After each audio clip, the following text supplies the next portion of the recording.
We gotta do something. Absolutely. You know what we gotta do? Toga party. We interrupt this broadcast to bring you something much more interesting.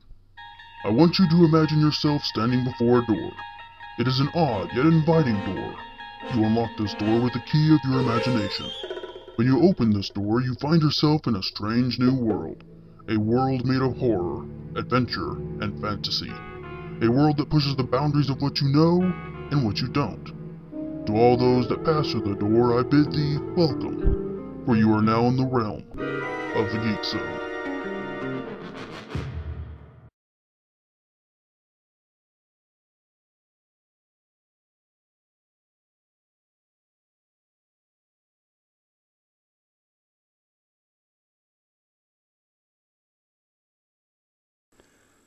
So, from another dimension, are you? Yep. And you are me from said dimension? Yep. You are aware how crazy this sounds? Yep. So, now what? Well, my computer's working on me away home, so I was wondering if I could just bum it out with you for a while. I don't know. I'll gladly pay for any inconveniences. Tell you what, how about I let you stay, and we discuss payments when you are able to go home? I don't have a problem with that. Now, you say that you do reviews of some kind. Yeah, in fact, I was just about to do one. You want to watch? If you don't be a mindin'. No problem. Beta, roll camera. Happy World Meteorological Day, everyone! Yeah, I know meteorology is not something most people celebrate, but it was a choice between that and World Tuberculosis Day. And since last time I checked tuberculosis was a sad thing, I chose the happier of the two. Anyway, welcome to the Geek Zone. I'm your host, Justin T. Sutherland. Do you like Nintendo? Of course you do, because if you didn't, you'd be Al-Qaeda. What do you say we travel to a post-apocalyptic future filled with horror, adventure, and fantasy through the use of our NES? Today we review 8 Eyes. 8 Eyes is a 2D action platforming video game developed by Thinking Rabbit for the Nintendo Entertainment System. 8 Eyes was published by Sega in Japan and Taxan in North America. It was released on September 27, 1988 in Japan and then in North America in January of 1990. The game features 8 levels and can be played by 1 or 2 players. It also features a large, diverse soundtrack composed by someone who, if I tried to pronounce their name, I would only embarrass myself, and thus their name is now on the screen. Often quoting from the operatic repertoire, it consists of 3 pieces for each of the 8 levels, each set in different parts of the world. The game consists of 8 levels, each set in the castle of one of the dukes, which will be explained later in this review. At the completion of each level, Orin, the main character, receives a new sword. The player can choose each of the first 7 castles in any order, though the boss at the end of each is vulnerable to only 1 sword. It is therefore easier to play the level in a particular order. There are hints about the correct order hidden throughout the game. Only after each has been completed can the House of Ruth be played. Notice anything? Yeah, it is a lot like Mega Man. And considering Mega Man was released in 1987 in Japan, and this game came out a year later, it is reasonable to assume that 8 Eyes ripped off basic gameplay from Mega Man. After the House of Ruth has been cleared, and the 8 Eyes recovered, the player must return the jewels to the Altar of Peace, later explained. At this point, the jewels must be placed in a particular order, or the game is lost. Hints about the order of the jewels are also hidden throughout the game. Yeah, that part sucks. This means that after you work your tail off to beat all the bosses, you could still be handed defeat just because you screwed up the stupid order of the gems. And guess what? In this game, you have only 1 life. No continues. You get passwords in the game, but only after beating a world. To say this stinks on so many levels is an understatement. 8 Eyes also features a cooperative mode in which one player controls Orin, the main character, and the other player controls Curtis, the main character's Falcon. In single-player mode, the player has limited control of both characters simultaneously, making the game significantly more difficult. Some say the gameplay and graphical style are noticeably similar to Castlevania, though I think it's more of a 3-ray fusion of Castlevania, Mega Man, and dinosaur dung. That is one big pile. How much does this game go for, you ask?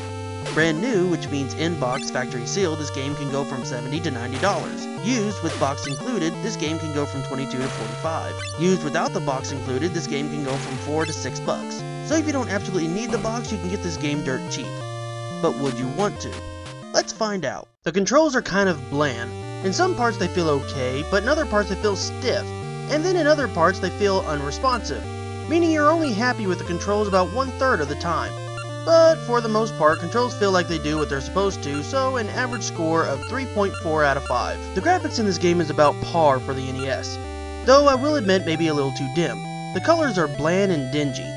I get they were going for a Dark Ages-like atmosphere, but couldn't the main character be a little more special? He looks like a guy who just got out of the shower with only a bathrobe on.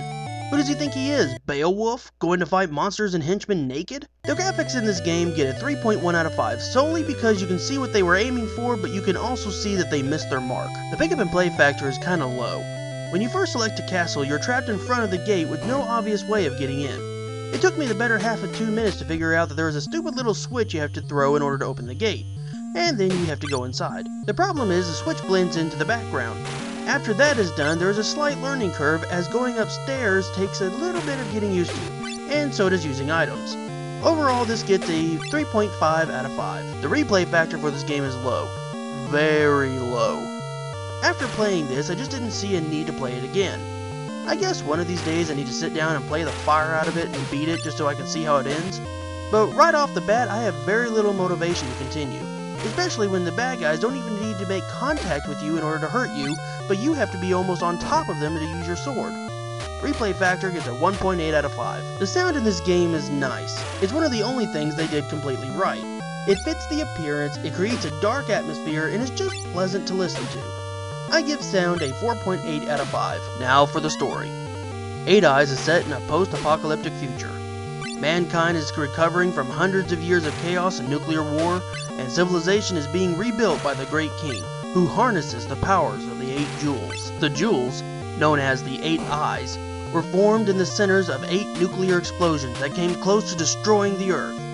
The 8 Eyes have mysterious powers which, in the wrong hands, could bring about the end of the world. The Great King's 8 power-hungry dukes steal the jewels for themselves and banish the king to a nuclear wasteland, threatening to once again plunge the Earth into war. The player controls Orin the Falconer and his fighting falcon Curtis. His mission is to penetrate the Duke's 8 castles and retrieve the 8 Eyes. With the help of Curtis, you must fight the Duke's soldiers, nuclear mutants, and the Dukes of each castle to retrieve the jewels. After the jewels have been recovered, you must return them to the altar of peace, so that the Great King may return and finish rebuilding the Earth. As you can see, the story has an interesting plot to it. However, too bad the gameplay isn't the same. There is no mention of the story in this game as far as I could see. The only way to know the story is to have the box or the manual, which means anyone who has the game cart but not the box or the booklet will have no clue as to what's going on. But the story itself gets a 4.7 out of 5 for originality. Wanna-play factor stinks.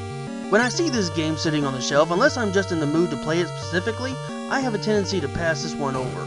Wanna-play factor gets a 3 out of 5. Now let's tally up the score. Control, 3.4 out of 5, D+. Graphics, 3.1 out of 5, D-. Pick up and play factor, 3.5 out of 5, C-. Replay factor, 1.8 out of 5, F-. Sound, 4.8 out of 5, A+. Story, 4.7 out of 5, A-. Wanna-play factor, 3 out of 5, D-. Total, 24.3 out of 35, giving 8 Eyes for the Nintendo Entertainment System a 69%. Congrats, 8 Eyes, you get a grade of D+. Now, would I recommend this? No. Don't get me wrong, this isn't a horrible game, but I just think there are better games out there. If you're a collector, then sure, get it, it's not that bad. But if you are just looking for a fun game to play, then no, this isn't it. Well, that does it for this episode. If you will pardon me, this super genius lunatic is destroying downtown, so me and my family of superheroes have to come out of hiding to go save the city. Later. We now return you to your normal broadcast. Thank you.